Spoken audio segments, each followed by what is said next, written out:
Breaking now on Fox 17 Morning News, 2 people are dead this morning and 2 others have critical injuries after an early morning crash. That's according to the Battle Creek Enquirer. It happened on Meacham Road just west of M37 in Bedford Township just after 6:30.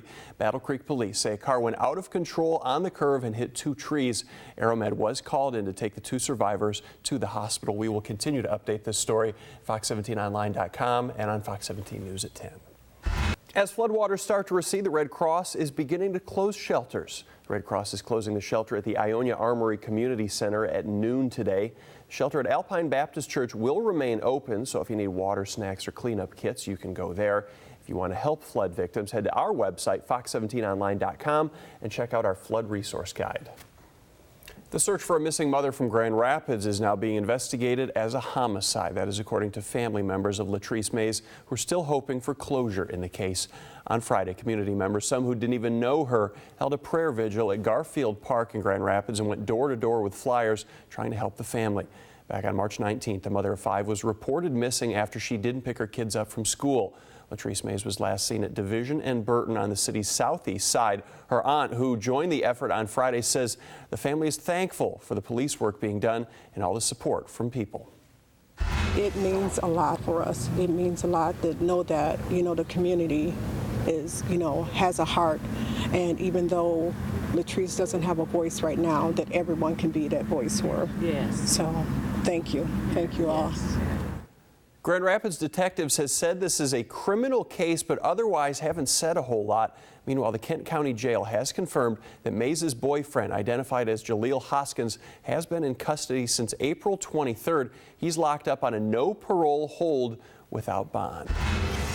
The family of a missing man from Big Rapids say they are planning to hand out flyers during this year's Tulip Time Festival. Fred Byrne disappeared on February 12th after leaving his mother's house in Holland. A few days later, his car was found abandoned near the Mark Twain National Forest in southern Missouri, but there's still no sign of him. Byrne's family says they're praying as well for the loved ones of Jessica Hiringa and Latrice Mays. Hosed on that one. Yeah, she got shafted. Now, you had a problem with that list when we were reading over it in the newsroom. You don't have a problem with that list? What's missing? Which one's missing, you think? What is missing? Okay. Yeah, what is... Carol, can you put me up over here? Okay, top 5s. There are Disney movies that are made for people that are more than 30 years old. Just because nobody at top 5s is more than 30 years old doesn't mean that Disney movies didn't exist. Zippity Doo Dah from Song of the South. How about Baby Mine from Dumbo? What about Supercalifragilisticexpialidocious? That's a good one. A Spoonful of Sugar from Mary Poppins, both of those. Disney movies aren't just animated. You better write the company. True. You better write the company. I went to Disney World for my last birthday, so not too far from me. There's one called When You Wish Upon a Star from Pinocchio. There's a movie called Pinocchio, top 5s. I'm sorry it's not Mulan or Lilo and Stitch. Pocahontas was the worst ever. I'm sorry. How could you say a movie I'm a fan of like that one. Pocahontas has the greatest Disney song of all time? It's horrible. We're just going to let Tim rant for the next 10 minutes of this show. Am I wrong? Can you give me some coffee, Nick? We Are Siamese from Lady and the Tramp. Oh, that's a good one. Yeah, of course it's a good one, because it's a real Disney movie that was made, before the 1980s and 1990s. We're going to continue discussion, but first of all, there's still more ahead. I'll say bye-bye to age 33 Lance Bass. He turns 34. He, of course, was a member of New Kids on the Block.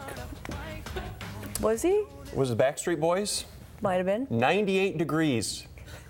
Maybe. New Edition, I'm thinking. NSYNC? New Edition. No? NSYNC? No. Dion and the Belmonts? You know quite a few of those. Good morning, every time now. It's The 5:30. Monkees. Getting closer. Beatles. Come on now. NSYNC. Oh, I'm Leanne Tom, Tim Doty here, enjoying our Saturday morning. Nice Saturday morning out there. Yeah, we got a little extra room on the couch because meteorologist Kelly Smith is live at Tulip Time this morning in Holland. I said it was balmy and warm. Kelly said she's shivering out there, and I trust her because she is the meteorologist after all. Yes.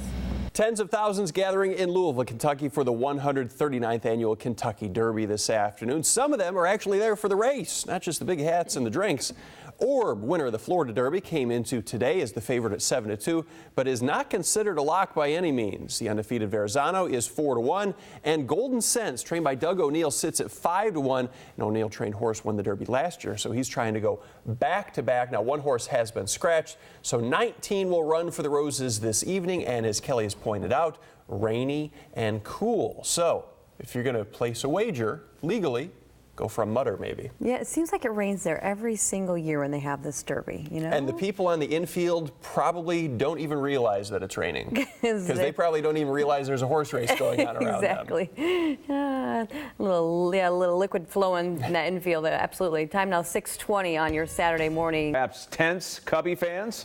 Sort of, Mike. This is all about money, of course, but most would assume this won't ever happen. But it did come out of the mouth of Chairman Tom Ricketts yesterday during a speech at Chicago's City Club. So no more sources, no more rumors. You could say this is a bit of a threat. The team wants to do a $500 million reno of Wrigley Field. And to accomplish that, of course, they have to have money. But because of the famed ivy in the outfield, they can't advertise on the wall like most other teams do. So they want to build a giant video board in left field. Okay, everybody has those, but nobody has that rooftop view, and you can see some of it there in the outfield at Wrigleyville. Owners of those rooftop decks are worried that their views could be blocked by the video board. Ricketts says without that board and a smaller one in right field, the team is losing out on about $20 million a year. The fact is, if we don't have the ability to generate revenue in our own outfield, then we'll have to take a look at moving, no question. Okay, does anybody think this will happen? No. But if it's going to happen to any team in any franchise, it would be the Cubs. Yeah. They're used to having bad things happen to them. Absolutely. Yes, we are. Well, I know you were talking about how you don't think they should do the board, but yeah, and I think about too those buildings behind them. They make a lot of money off of those decks too, to be able to see into the field. So I mean, I get that, but with Wrigley, it's all about the experience. I mean, I remember my dad taking me to my first game when I was like 5 or 6, and then later on when I enjoyed the rooftop decks, and I mean, it's all part of going. Would that to be when you Wrigley. got to the age of 21? It would be. Yes. Yeah. In fact, maybe Well, it ought to even be. later. Now, than Rosemont that. has offered 25 acres. The mayor of Right. Rosemont said, we'll give you 25 acres for free if you want to build a Wrigley Stadium out there. And as our director, Robert Davidson, pointed out, it would be like Shea Stadium with the Jets landing right over the top that's of true. it. It would be. And Nobody then, wants to go there. No. But Schaumburg and Naperville Naperville. have also said, hey, you want to come here? You're more than welcome. well, hopefully they work something out because I think it'd be will. great for them to stay there, but the money's good. They're going to stay. Nothing will staying. ever take them out, but I think people, especially Cubs fans, are just getting tired of this kind of things. And everybody's saying, okay, you make enough money already. Do you really need more money to do what you want to do without threatening to leave? Right. they'll find a way to do it. They'll find a We'll way. figure it out. All right. It is 8:38. Still. Morning, Mike and Sarah. It really does. Of the 7 people killed, 6 were from our state. Most were living on the east side, including First Officer Jamie Brokaw, who was living in Monroe, but was originally from Three Rivers.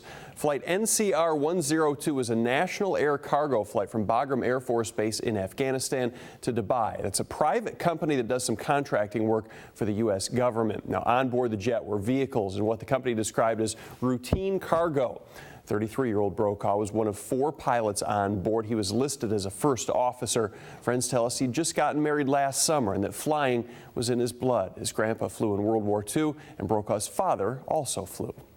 You could just tell how much he loved airplanes because every time someone would be talking about it, he had to be in the conversation. Kind of shocking.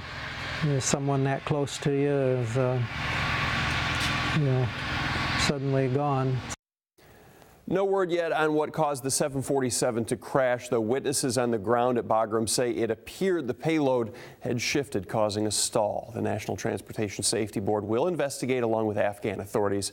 National Airlines and National Air Cargo are based out of Orlando, Florida right now, but previously they were operating out of Willow Run Airport near Ypsilanti. Live in the studio, Tim Doty, Fox 17 News. And Mike, I was scaring everybody. I just stepped into the studio here because they just came out a few minutes ago. In March, they weren't very good. Only 88,000 jobs were added, but analysts were estimating an increase to about 140,000 for April. It was actually a pleasant surprise because today's number showed 165,000 U.S. jobs added in April, so that beats the estimates, and it actually lowers the unemployment rate from 7.6 to 7.5%. Stocks were up yesterday after a positive weekly jobs report.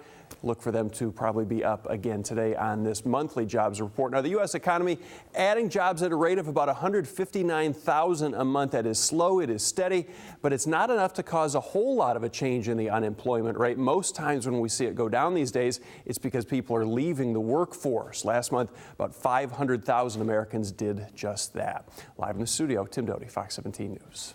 Morning, Sarah and Mike. Chris Van Antwerpen works at a music store just down the street from that gas station and says he's known Jessica Heringa for years. He was also one of her last customers the day she disappeared and may have seen the person responsible for her abduction. He tells us he visits that ExxonMobil station daily. According to Van Antwerpen, 2 hours before Jessica Heringa went missing, he stopped by for gas and just struck up a casual conversation. As he was leaving, he said he noticed a silver minivan pull up, and the driver of that van started talking to her. This van pulls up, it's like, hey, what are you doing out here? Just kind of, like he knew her or whatever, but it was annoying because she was trying to get her job done. It just seemed like it was like he was trying a little harder than most guys that would be casual with her. Now, Van Antwerpen tells us he didn't think twice about that interaction between the two until police showed up asking him what he knew. Said he really couldn't tell if Heringa and the man behind the wheel of that silver van knew each other. Live in the studio, Tim Doty, Fox 17 News.